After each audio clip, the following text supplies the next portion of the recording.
Bonjour, dans cette vidéo, je vais donc commenter la troisième séquence vidéo de Christophe Dejour, qui s'intitule La centralité du travail dans la construction de l'identité, tome 2, la question de la reconnaissance. Je vous rappelle que la dernière fois, je vous avais parlé de la promesse du travail. Travailler, c'est se découvrir soi-même, nous dit Christophe Dejour.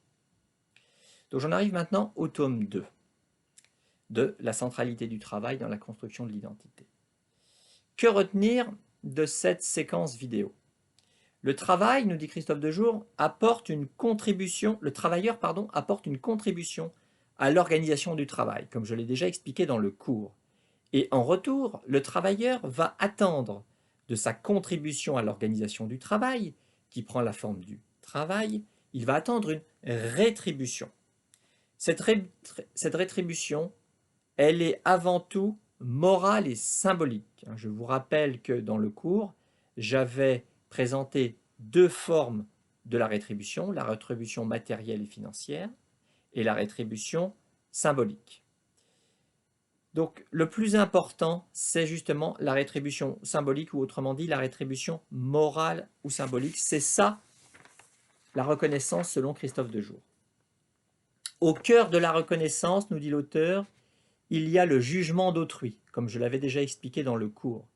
Et ça, c'est quelque chose de fondamental pour la construction de l'identité. Je ne tiens pas mon identité que de moi-même. Le regard de l'autre est fondamental. Sans le regard de l'autre, je ne peux pas, c'est très difficile, je ne peux pas construire mon identité. Et donc pour Christophe Dejour, ce qui est donc désastreux, c'est le chômage. Il n'y a pas de reconnaissance possible pour le chômeur, qui n'est pas en activité, qui n'est pas en travail. Par définition, puisqu'il ne travaille pas, son travail ne peut pas être reconnu. Les chômeurs ne peuvent pas être utiles aux autres, puisqu'ils ne peuvent pas apporter leur contribution à l'organisation du travail et donc à la cité. Ce qui est aussi désastreux pour Christophe Dejour, c'est le processus de mise au placard de certains salariés. En effet, dans certaines organisations, on met délibérément au placard certaines personnes. On fait insidieusement comprendre à ces gens qu'ils sont devenus inutiles. Eux aussi, les placardisés, je vais les appeler comme ça, eux aussi, les placardisés, sont privés de l'accès à la reconnaissance, puisqu'on leur fait comprendre qu'ils sont inutiles. Par définition, ils ne peuvent pas notamment bénéficier du jugement d'utilité.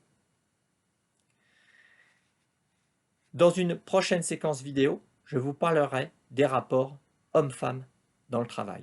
Au revoir.